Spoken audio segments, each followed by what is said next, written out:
how you suspect that Baby Emmanuel has been abused over a period of time?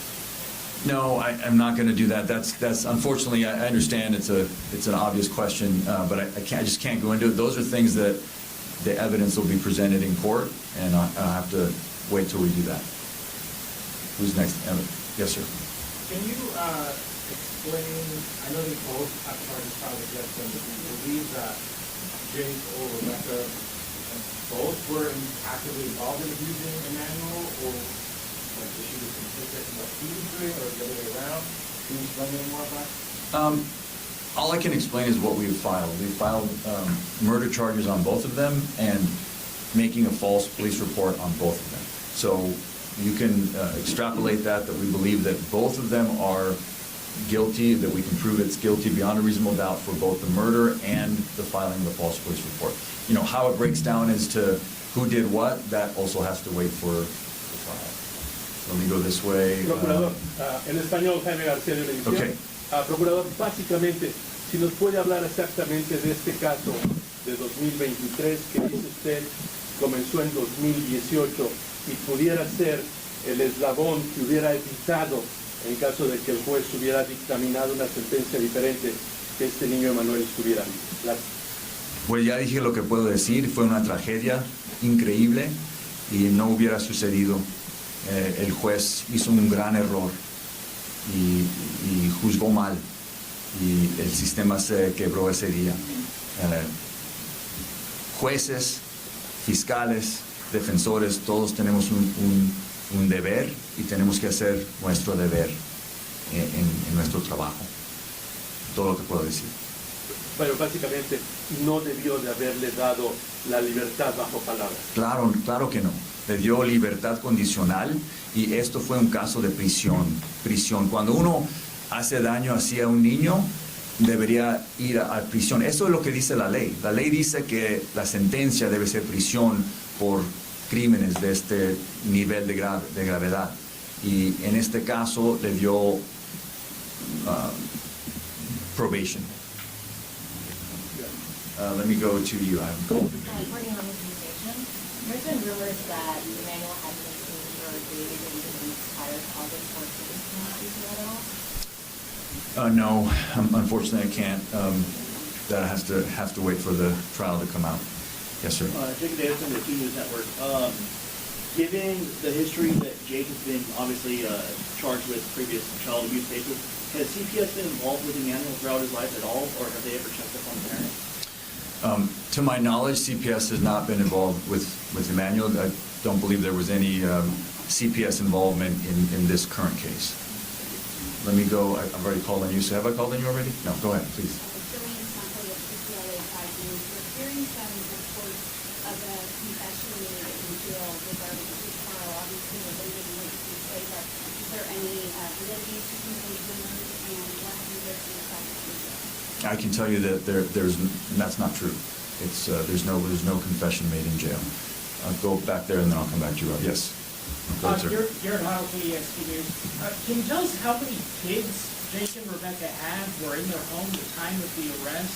You know, a 2-year-old was taken. We saw CPS, Riverside Sheriff's Deputies making CPS calls. How many kids did they have in their home? Well, there's the 2-year-old and then baby Emmanuel. Maybe. Yeah. Going back there, yes, ma'am. Yeah, so I'm at Next Takeout News. My question is, how difficult is it going to be to try this case without finding baby Emmanuel?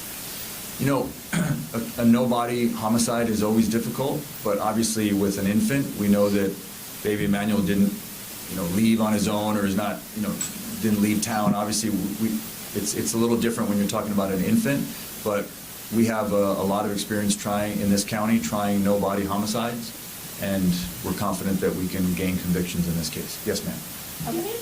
Can you tell us more about the search on Sunday? What led to that field and why that area?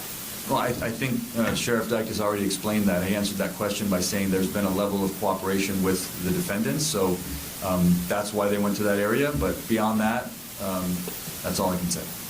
Yes, ma'am. Okay, so I think the obvious question is, what happened then? I mean, we did hear those reports. My coworkers just asked about the jail confession, the authorities used fake inmates to get information, and the father confessed that.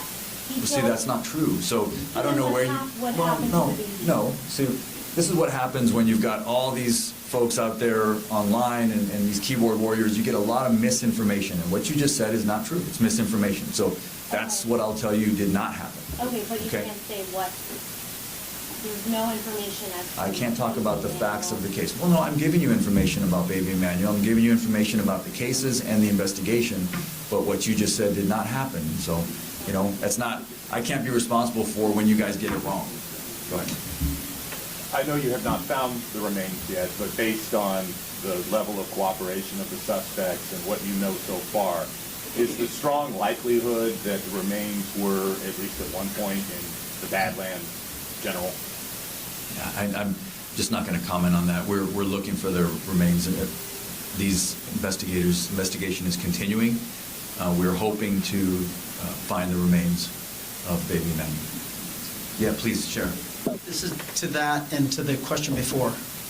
A problem that we are having in this, basically even on the question that was asked 2 questions ago, is someone posts something on social media and then you all believe that it's true. I actually complimented the mainstream media because you've actually been reaching out to us for comment and actually been printing what we've told you. It hasn't been the sensationalism and the wants for clicks for social media. And that is doing nothing but harming this investigation. And when you form your opinion and come in here and ask questions like that, you're not serving the public in any way. The question way earlier, get some rest. There should be no one out there looking for Baby Emmanuel except for us, because all you're going to do is complicate things in the future. And the one thing that I emphasize that I want to make it clear here, the reason this is happening relatively quickly and the reason why we got such a handle on this fast is I believe that the Inland Empire is served better by their 2 sheriff's offices than any place in the state. And this particular case doubled its efforts. So instead of having 4,500 people looking for Baby Emmanuel, you had 9,000. And so how did we get all of this information? It's called investigation. And we have 2 entire departments doing nothing but sifting through evidence, searching for evidence, trying to figure out what happened, who was responsible, and how we're going to successfully prosecute it. And misinformation, lies, and purposeful misdirection is going to do nothing but harm this investigation. And I am begging all of you with cameras out here, don't be a part of it.